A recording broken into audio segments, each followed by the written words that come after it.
And you might have to read it every day because sometimes we get this spiritual amnesia, right? So we're talking about being a child of God, and then we're talking about staying in a child's place. There are certain provisions that God has afforded to us as the Father does for his children. Very similar to how fathers are called to protect, to serve, to sacrifice. That's earthly fathers, right?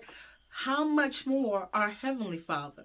So when we stay in a child's place and we fall back in line with the covenant, remember we've been talking about that in our Hava series, we're in a covenant relationship. We're in a covenant relationship.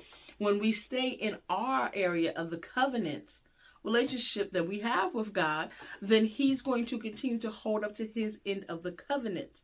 Stay in a child's place. Sit down somewhere.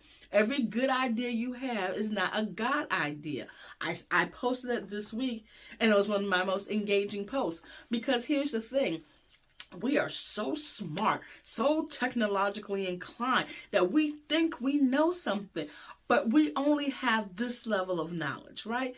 God has not only the bird's eye view, but he has an out of time view, and he can see how everything will work and is increasingly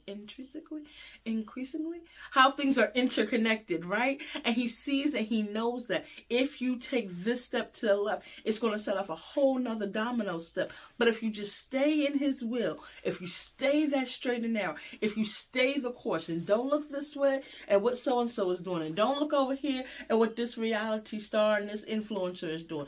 Don't look back in the history books of what they did back then. But if you keep your eyes on him, if you stay grounded in his word, if you start guarding what your ears are hearing, if you start guarding what your eyes are watching, if you start guarding what it is you're scrolling, and notice how the algorithm is feeding you. Notice how the algorithm is feeding you based off of what you have said, because it's listening. A lot of our devices are listening. And so then it starts feeding us stuff based off of what it heard. Oh, that's how that works? Yeah, that's how it works. It starts feeding us stuff off of stuff we've clicked on, stuff that we've liked, stuff that we've commented on. The funny thing is, when I was growing up, there were people who were concerned about having televisions